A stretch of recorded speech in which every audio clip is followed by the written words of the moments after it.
राजस्थान की राजनीति में बदलाव की आहट आ रही है या फिर एक सियासी ठहराव आ रहा है, इसी में आज हम चर्चा करने वाले हैं। नमस्कार, मैं हूं चेतना शर्मा। आप देखना शुरू कर चुके हैं संवाद भारत का, भारत के लिए। तो राजस्थान में जो दिग्गज हैं वो अपने अपने सियासी समीकरण साध रहे हैं, लेकिन जमीन पर जो राजनीतिक गतिविधियां दिख रही हैं वो कहीं ना कहीं ठहरी हुई नजर आ रही है।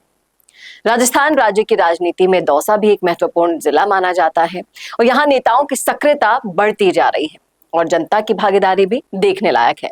हाल ही में कई बड़े नेताओं ने दौसा में अपनी उपस्थिति दर्ज कराई, जिससे राजनीतिक सरगर्मियां तेज हो गई हैं। अब सचिन पायलट और अशोक गहलोत दोनों के दौरे चर्चा का विषय बन जाते हैं। अब पूर्व मुख्यमंत्री अशोक गहलोत का जिस तरीके से स्वागत हुआ, उसको देखकर सियासी गलियारों में हलचलें मच गई। ऐसा स्वागत उन्हें पहले सत्ता में रहने के दौरान मिला करता था, लेकिन सत्ता से बाहर होने के बाद ये पहली बार देखने को मिला है। सचिन पायलट के दौरे को भी जनता का भरपूर समर्थन मिलता है, जिससे ये तो साफ हो गया है कि दौसा की राजनीति में ये दोनों नेता अहम भूमिका निभाने जा रहे हैं। अब किरोड़ी लाल मीणा जी की राजनीति के बारे में चर्चा करें तो वो हमेशा संघर्ष से जूझती रहती हैं। वो जनता से सीधे संवाद करने, सड़कों पर उतरकर विरोध दर्ज कराने के लिए ही जाने जाते हैं। चाहे किसानों का मुद्दा हो या फिर युवाओं की समस्याएं हो या फिर हो पानी का संकट, वो हर मुद्दे पर मुखर रहते हैं। उनके इस्तीफे को लेकर भी लगातार कयास ही कयास लगाए जाते रहते हैं। पार्टी अब तक उनके इस्तीफे को स्वीकार नहीं कर पाई है और उन्होंने भी इसे वापस नहीं लिया है। ऐसे में सवाल ये उठता है कि किरोड़ी लाल मीणा बीजेपी के लिए जरूरी भी है या फिर बीजेपी को उनकी जरूरत है।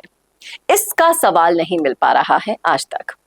अब नरेश मीणा भी एक अलग ही सियासी उपस्थिति दर्ज कराते हैं पूर्वी राजस्थान में। समरावता कांड को लेकर वो अभी तक जेल में बंद है, लेकिन लोकप्रियता में उनके काफी ज्यादा इजाफा हुआ। उनके समर्थकों ने गांव-गांव में उनके समर्थन में पोस्टर लगा दिए हैं, नाम तक चेंज कर दिए थे, जिससे साफ जाहिर होता है कि दौसा की राजनीति में अब नरेश मीणा भी महत्वपूर्ण रोल निभाने वाले हैं। अब जब राजनीतिक विश्लेषकों की अगर हम माने तो राजस्थान की राजनीति एक ज्वालामुखी की तरह है जो कभी भी फूट सकती है। 2024 के चुनाव के बाद भी कई सवाल अभी तक अनसुलझे हैं, जो 2025 की राजनीति को लेकर नई संभावनाओं को यहाँ पर जन्म देते हैं। और जिस तरीके से सवालों की अगर हम बात करें तो वो पहला सवाल ये है कि क्या किरोड़ी लाल मीणा मंत्री पद स्वीकार करेंगे? क्या सचिन पायलट और अशोक गहलोत के बीच सियासी समीकरण बदल जाएंगे? क्या बीजेपी अपने नेताओं को एकजुट रख पाएगी? ये सभी वो सवाल हैं जिनका जवाब आने वाले समय ही में मिल पाएगा। और क्या नरेश मीणा आने के बाद इस राजनीति को एक अलग मोड़ दे पाएंगे? क्योंकि ये सारे सवाल ही सियासी कदम ही राजस्थान के भविष्य की दिशा तय करेंगे, लेकिन वक्त के अकॉर्डिंग ही इनका जवाब मिल पाएगा।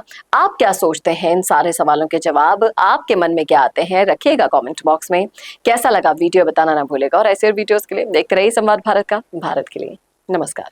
भारत का सबसे तेजी से बढ़ता हुआ डिजिटल न्यूज चैनल, जिसका परिवार 4,17,000 लोगों से भी ज्यादा बढ़ रहा है, वो संवाद न्यूज चाहता है हर जिले और हर राज्य में मीडिया पार्टनर्स। तो अगर आप बनना चाहते हैं संवाद न्यूज के पार्टनर्स तो कांटेक्ट करें नीचे दिए गए नंबर्स पर। इसके अलावा अगर आप वीडियो एडिटर बनना चाहते हैं या फिर न्यूज इंडस्ट्री में बतौर इंटर्न सब सीखना चाहते हैं तो संवाद न्यूज के जयपुर हेड ऑफिस में काम करने के लिए संपर्क करें स्क्रीन पर दिए गए नंबर पर।